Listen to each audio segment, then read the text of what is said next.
মা বললো গয়া, আমি শুনলাম গোয়া। এই মানা, তোর জামা কাপড় সব ভালো করে গুছিয়ে নে, আমরা পরশুদিন গোয়ায় যাব।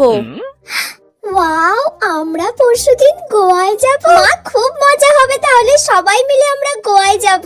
আসলে ওখানে গিয়ে তোর ঠাকমা তো মানত করেছে তোর দাদুর জন্য তপস্যা করবে।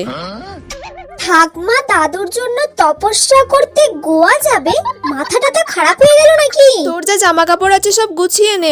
ও মা, আমার সব গোছানো কমপ্লিট। বাবা, গোছানো হয়ে গেল এক্ষুনি? কি কি জামা কাপড় নিলি? 3টে ওয়ান পিস নিয়েছি, 2টো শর্টস নিয়েছি, ব্যাস এইগুলোই নিয়েছি। এই মেয়েটার কি মাথাটা তা খারাপ হয়ে গেছে নাকি? ও গয়ায় যাবে, গয়ায় গিয়ে শর্টস পরবে, ওয়ান পিস পরবে। এইসব জামা কাপড় তুই কেন নিয়েছিস? গয়াতে গিয়ে তুই শর্টস পরবি, ওয়ান পিস পরবি? তোর মাথাটা তা খারাপ হয়ে গেছে নাকি? গয়া? আমি তো ভাবলাম গোয়া।